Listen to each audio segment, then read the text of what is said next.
Vamos a seguir conversando sobre este tema, sobre el acuerdo al que llega el gobierno y la CUT para aumentar el salario mínimo a 500.000 pesos para julio de 2024. Y por eso ya estamos en contacto con David Acuña, presidente de la Central Unitaria de Trabajadores. ¿Cómo le va, David? Muchas gracias por su tiempo. Bienvenido.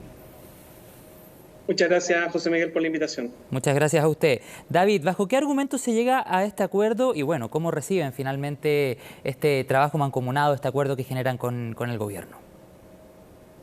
Bueno, nosotros hemos planteado en distintas instancias, José Miguel, la necesidad de los trabajadores de poder recuperar la pérdida del poder adquisitivo, de poder enfrentar también el alza del costo de la vida, y por eso necesitamos que podamos fortalecer el salario.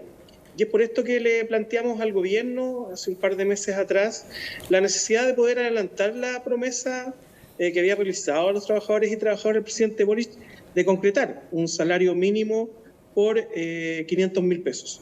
Entendíamos que el tiempo necesario, que están las necesidades latentes de la gente hoy, así que después de diferentes conversaciones, de poder plantear en esta mesa de negociación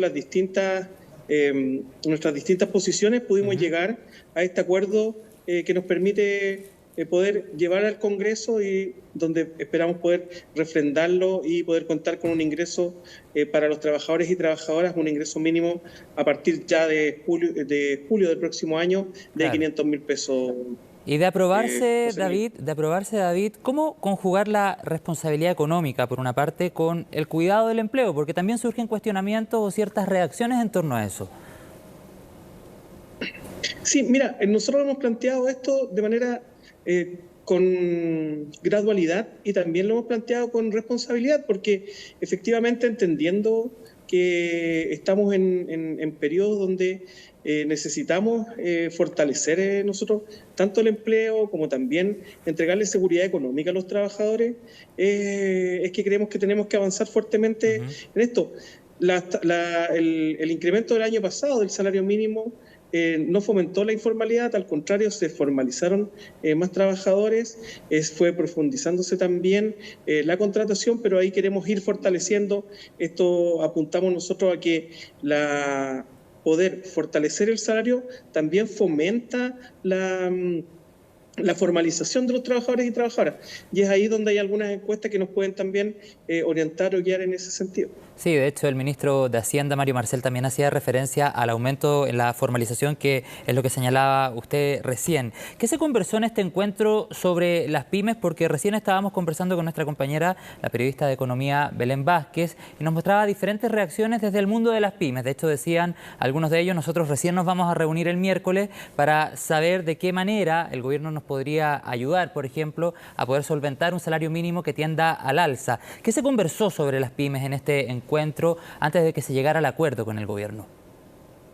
Mira, es el Ministerio de Economía quien lleva la relación con las pymes. Nosotros el año pasado no estuvimos en desacuerdo en que pudiera haber un bono que pudiera ir en ayuda de las que efectivamente son pymes, porque estaba escuchando Belén planteaba lo que planteó el ministro Marcel, que efectivamente se van a reunir con ellos, que efectivamente están abiertos a poder generar algún tipo de subsidio, y nosotros creemos que es importante ir fortaleciendo a la pequeña empresa, pero efectivamente a los que son pequeñas empresas, porque lamentablemente en nuestro país tenemos grandes empresas disfrazadas un poco de pequeñas empresas. Entonces nosotros creemos que a las que hay que fortalecer efectivamente son las pequeñas empresas que generan una cantidad importante de empleo, y no nos hemos negado en ningún momento a que puedan tener efectivamente una ayuda. Nosotros creemos que es importante ir fortaleciendo el salario, creemos que es importante generar ayudas que permitan también ir creciendo y formalizando obviamente el empleo. Usted dice, David, entonces, que hay empresas en nuestro país que no son tan pequeñas o no entran dentro de la categoría y estarían haciendo su fruto de beneficios estatales. Sí, mira, nosotros lo hemos planteado efectivamente de cómo ver, hay grandes holdings de pymes que tienen un encadenamiento de procesos. Entonces, personas o empresarios, grandes empresarios que tienen muchas pymes. Entonces, efectivamente, lo que se planteaba, y que una de las cosas que le hemos pedido también en este acuerdo, es mantener una un artículo que venía en la reforma tributaria, que era efectivamente ver cuál es el beneficiario final del encadenamiento de estas pymes. Entonces, para efectivamente ver cuáles son las pymes que efectivamente necesitan los apoyos del Estado. Por eso nosotros hemos planteado que tienen que existir los apoyos, pero para las empresas que realmente lo necesitan, porque entendemos que en Chile es difícil poder trabajar, poder solventar, pero por sobre todo también no queremos que esos beneficios vayan a empresas que no... Que podían hacer los esfuerzos necesarios para poder generar mejores ingresos para sus trabajadores y no distorsionar sus modelos económicos para también aprovechar la franquicia o también aprovechar los beneficios que entrega el Estado. Entonces, creemos que tiene que haber una justa distribución y por eso lo planteó el ministro Marcel de poder efectivamente ir en una ayuda, y nosotros planteamos también la necesidad de identificar efectivamente a quiénes va a ir esa ayuda en concreto. ¿Se refiere a alguna empresa en particular, David? No, mira, no quiero caer en empresas particulares, sino que hay muchas empresas que hoy día efectivamente tienen encadenamiento, y nosotros esperamos que no sea una excusa poder incrementarle el salario a los trabajadores. Nosotros creemos que hay que hacer los esfuerzos necesarios. Los trabajadores entregamos nuestro esfuerzo, nuestro trabajo para ver que a las empresas les vaya bien, y lo que estamos buscando también es la justa distribución.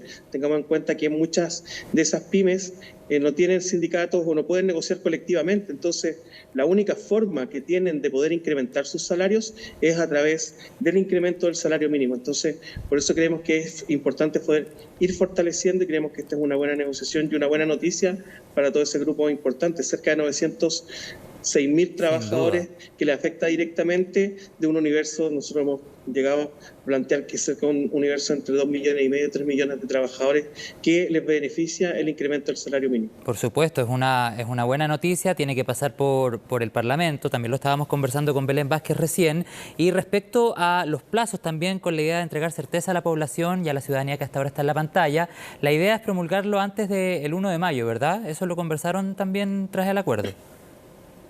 Claro, el ingreso al proyecto debiera ser entre lo más probable mañana. Debiera existir el ingreso del proyecto al Parlamento. Esperamos poder refrendar este acuerdo también en el Parlamento, que se reciba de buena manera, que si es que pudiéramos avanzar rápidamente y poder tenerlo promulgado el 1 de mayo. Es un ideal, es un ideario, pero efectivamente necesitamos entregarle también la certeza a la gente. Y ahí es como efectivamente, si se promulga el 1 de mayo, ya tendríamos el primer incremento, que sería de 410 a 410.000 pesos, el segundo incremento, que sería en el mes de septiembre, de 440 a 460, y el aumento ya a 500.000 pesos, que sería el 1 de julio del 2024, a 500.000 pesos. Con estas correcciones que efectivamente en torno a IPC, que si en enero el IPC sobrepasara un 6%, llegaría a 470.000 pesos, pero de igual manera en julio llegaría a los 500.000 pesos, sino que se adelantaría 10.000 pesos. Claro, incluye... Y faltó un componente, que es en enero del 2025, lo que es el IPC. Sí, y lo último, con una nueva negociación para abril de 2025 aproximadamente. Sí, nosotros negociamos aquí no solamente salarios, sino que negociamos el tema de la distribución de la asignación familiar, de los tramos de asignación familiar. ¿Por qué planteamos eso al gobierno? Porque efectivamente hay beneficios que se entregan a través de la asignación familiar que no le llegan a todos los trabajadores. Entonces, esta negociación incrementa los tramos, entonces, para que pueda entrar un número importante de trabajadores, cerca de 100.000 trabajadores que pudieran tener beneficios también directos que afectan a la asignación familiar, como lo es el bono marzo, y entre otras ayudas que por lo general se miden a través de las personas que reciben asignación familiar. Esto creemos que es muy importante. En abril del próximo año debiéramos negociar también y hacer una revisión en torno al bolsillo electrónico, y a ver cómo también vamos generando otras ayudas. Y es aquí donde nace el Consejo de Seguridad Económica de y los trabajadores, que creemos que va a ser también una buena herramienta de discusión y poder ver la posibilidad también de generar políticas públicas que vayan en ayuda concreta y directa a las personas. Ya pues David Acuña, presidente de la Central Unitaria de Trabajadores y Trabajadoras, muchas gracias por su tiempo, por la conversación y vamos a quedar muy pendientes a la discusión parlamentaria sobre este tema, este acuerdo al que llega el gobierno con la CUT durante esta jornada. Que tenga una gran tarde, muchas gracias.